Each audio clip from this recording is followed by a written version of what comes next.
Hello, everyone. Welcome to Durrett's Take. Let's get started. There's a lot to go over and digest from yesterday with the schedule release. For some reason, I was actually pretty excited about the schedule release compared to normal. Usually, I could care less, but this year, I was like, this is going to be good.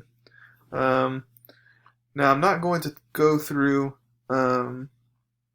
which teams. Well, actually, I'm not going to go through every single team if they won and if they lost, but I will go over who are the top five teams I feel like are winners that got a scheduling break, if you will, and then the top five that did not get a scheduling break, therefore losers. Let's get started. So for the winners, I have the Bucks being one of the winners. And they have for a Super Bowl champion, they have a pretty easy schedule when you look at it. I mean, they, they do have a little bit tough stretch. At Rams, at New England versus Miami. But other than that, it's just like, you get to face, the Cowboys at home and Atlanta at home to start off. So there you go. You can start off 2-0. And then Rams, New England, Miami. They probably go 3-1 during that stretch. But then after that, it's like Philadelphia wins. Chicago, even though you lost them last year, I feel like you're going to win that game and get your revenge. At New Orleans could be lost, but then at Washington, while the defensive line there could be an issue. I feel like Tampa Bay will win that one. The Giants win.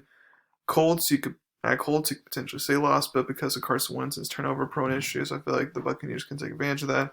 Atlanta again win. Buffalo, either or. New Orleans again, I feel like that one you probably win, and then Carolina win, Jets win, Carolina get win. So, there's like three games kind of. It could be tricky, but they're all kind of like separated and mixed out. They're not like all like right in a row towards the end, or all right in a row towards the beginning. So it'll be pretty easy for the Buccaneers kind of went out there. The next easiest one that I found was San Francisco. I was surprised how much of a schedule break they got. So their first three games, and this is assuming if Aaron Rodgers does not play for Green Bay, your first three games are at Detroit, at Philadelphia versus Green Bay, all going to be bad teams. So that's a good scheduling break right there. And then your fourth game, even though Seattle, will be at home. So that's a good first month right there of the season. And then you do get a little bit of some challenging games, like Arizona twice and Indianapolis and stuff. But then you get at Jacksonville and versus rebuild Minnesota teams, two wins right there back to back. And then you get a stretch of four games right before the finale against the Rams, where it's like versus Atlanta, at Tennessee, which I think will dip, and then versus Houston and at Cincinnati. So it's like, again, those are easable, winnable games down the stretch to kind of put yourselves in the right playoff position. So while the middle of the schedule can be a little bit rough, the beginning will set you up great, and the end will make you finish strong. So I kind of like that for 49ers. Third one's Dallas. Now, some people say they don't get a scheduling break here, but I actually think they do get a scheduling break, and here's why. So they get a lot of bad teams or rebuilding teams, for example. So for example, they'll lose to the Super Bowl champs week one. I'm not going to deny that. But the LA Chargers, well, that one will be very tough. I feel like that's a winnable game there. And then Philadelphia, while it's a division game, they're going to be bad. That's a winnable game. Carolina, bad defense, winnable game. Giants, winnable game. New England, even though it's at New England, winnable game. Minnesota, winnable game. Denver, winnable game. Atlanta, winnable game. And so then after the Buccaneers, you don't get all the way until Kansas City, like 10 weeks later, where you're going to be, okay, that's an automatic loss. Now, I don't think they're going to win every single game. I just said that that's winnable. But if they only go one or two losses during that stretch, and that's going to bode well for them. You get some divisional opponents to kind of wrap up your season. So if you can just at least, split with Washington or split with the Giants. Because last year, Washington swept you, and that's what got you out of the playoffs. But you can at least split with them. Then you're going to position yourselves well to win the division. So Dallas kind of got a break there. Four, I got to go with Chicago. I thought they had a nice scheduling break there, if you will. So to look at Chicago's schedule, You're going to start for the Rams. It's obviously at Rams. That's a loss. That's going to be tough. And then you get Cincinnati at home. That's winnable. At Cleveland, that'll be tough. But again, this is the beginning of the season. You still got to like integrate their new stars on defense and a very young defense at that. So it's kind of a chance there for experienced quarterback Andy Dalton if he starts to kind of take advantage of that. In Detroit, Vegas, Green Bay, again, if Aaron Rodgers has played, those are all winnable games. And then you get and then you go through 4 games of kind of a rough patch there.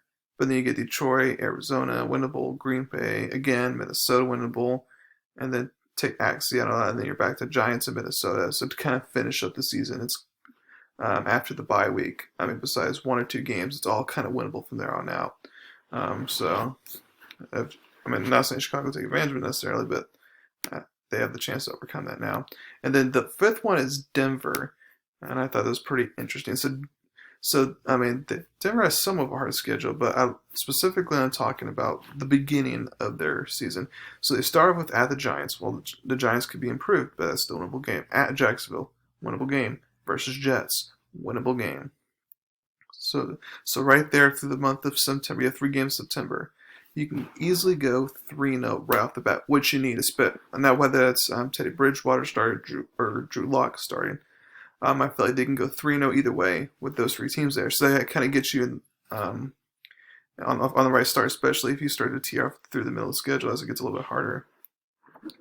But then to kind of wrap up for the month of December, I mean, your first game of December is at Kansas City, which lost. But after that, you got Detroit, Cincinnati, Vegas, who I think will be down, and then Chargers, which kind of that's kind of winnable actually. And then you wrap off with Kansas City, which probably would have the number 1 seed clinch at that point, so they'll be playing their backups. So their final 5 games there, they're all winnable, and that can be helpful if Denver can try to maybe sneak in potentially to the playoff race there. So that's who are the winners, in my opinion. Now for the losers, Miami is one of the losers.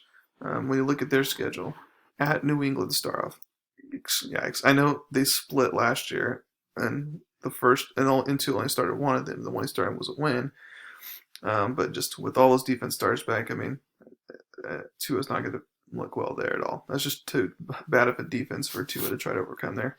Buffalo, even though it's at home, not good there. At Las Vegas, okay, there you go. It's a finally winnable game there. But the problem is, the Vegas defense sucked last year, and Tua still sucked last year against Vegas. So it's like, okay, are they going to maybe improve this time? We'll see. Indianapolis, again, that's a very good defense there. Tampa Bay, yikes. And then, okay, finally you get a break of Jacksonville and Atlanta before you got to go at Buffalo again, which would be tough. So at best, you're looking at a 3-5 star potential right there. And that's not going to bode well for Miami fans who are on the fence about Tua, if you will. So it'll be, and now they can still get back in the playoff hunt, but it'll be kind of interesting to see if that kind of, if that kind of like funky start kind of ruins their season or not. Another one is Indianapolis. I thought I got the raw end. So it's more for the beginning of the schedule. So Seattle, Rams, Tennessee, Miami, Baltimore. So those are the first 5 games there. That's a pretty, and like the first 2 on the road, but then you get 3 all on the road there. So that's going to be pretty tough opening stretch there. And then I feel like they got a tough stretch and kind of like end November, beginning of December, because you got Buffalo, Tampa Bay, get a break with Houston, but then go to New England at Arizona. So again, that kind of stretch right there is kind of tough. So again, I feel like Indianapolis can still win the division, but that's not a favorable schedule per se. Next is I feel like the LA Chargers got screwed as well. Because for the Chargers, it's like you want to face off the easy teams at the beginning with a rookie head coach and integrating the new piece on the O-line and all that. But it's like Washington, that D-line, even though the O-line is improved, that's not a good warm-up game, if you will, against that Washington D-line there. Dallas will be tough. Even though defense is not as good, Dallas will be tough. Kansas City will be tough. And the Las Vegas in September, the first month of the season, that's when they're really good. So that could be a trouble there at that point. Cleveland tough, Baltimore tough, New England tough. 1, 2, 3, 4, 5, 6. Again, their first 7 games right there, all tough, and they could easily go 1-7 or 2-6 or something like that. Like that's gonna be a rough start. Now, I do think the Chargers will get together midway and beyond and kind of improve and go on a win streak and stuff like that. But like that could be enough to potentially get themselves out of the playoffs. Only time will tell. Another loser is Las Vegas. Within their own division. They got a tough stretch. They got Baltimore, Pittsburgh, Miami, Chargers, Chicago, and then Denver will and at Denver will be a tough one because the Raiders' own line won't be as good. So that'll be cause issues there. So again, that first 6 games there is all pretty tough. And then to kind of end the season, from kind of Thanksgiving on, Dallas, Washington, Kansas City, Cleveland, Denver, Indianapolis, Chargers. So this is kind of really tough. So it's a really tough start. And then the middle of the season is where, okay, you might get some confidence, and that's when they usually win. But then at the end of the season, not only did they get a tough schedule, but they always suck at the end of the season. So it's just kind of a bad combination there. And then last but not least, you got the New York Giants, and here's why. It's mainly for like a bad start. So Denver, again, it's a winnable game, but I feel like it'd be a tough game because Denver's defense is really good. So, and Daniel Jones, as we know, is turnover prone. Denver likes to capitalize off turnovers. And Washington hard. Atlanta, yeah, may get one there, but New Orleans tough. At Dallas tough. Rams tough. Carolina will be easy. Kansas City tough. So again, that's a rough stretch right there. Where they might only win 1 or 2 games starting off. And again, it might keep themselves, even though they might win later on more in the season, it might potentially keep them out of the playoff race there. So it's going to be tough, and that's why it's going to be very interesting to see. I feel like we may even know before Thanksgiving necessarily if Daniel Jones is the guy or not. Maybe by the end by Halloween, we might know if he's the guy or not based off that schedule. So that'll be kind of interesting to watch out for those specific teams there to see if, how they handle those adversities or how they handle the easiness, whichever side you're on. So something else I want to do is we all like to know when the first round rookie QBs will start. So I'm going to go over when I think they'll start. I mean, Lawrence and Wilson, we already know they're going to start week 1, barring injuries or anything like that. Trey Lance, now this one's interesting because I predict that if Jimmy G is healthy and he plays fine, then Lance won't start this season, period. I know he should, but he needs time to learn, especially with his lack of experience in college and haven't played the game this past year at all. I feel like it would be good for Trey. Now, he could be inserted in some package or something. I'm not saying he can't play, period, but just as the starter, I feel like if Jimmy G's playing fine, he's healthy, just roll with him. No point playing Lance. And then Fields, this one will be interesting. I feel like the Andy Dalton will start off. I don't think he'll be the start of the whole season. So then it becomes when's the best time to start him. And I think it's going to be after the bye week.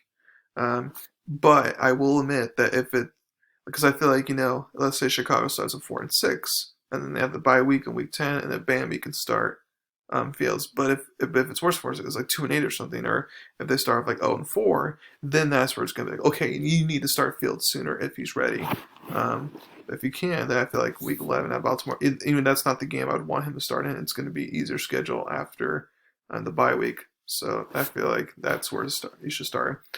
And then Mac Jones is basically the same as Trey Lance. If Cam Newton's healthy, and let's say he only plays mediocre, because that's why I think he's only going to play mediocre. We know Belichick, he loves Cam Newton, raves about him, will ride or die with him, in my opinion, and he will not depend on a rookie QB to help him make the playoffs, in my opinion. So that's kind of my thoughts there. So thank you very much for listening to my podcast today. Please subscribe to my channel and tell everyone about me. Thank you very much. You have a wonderful day.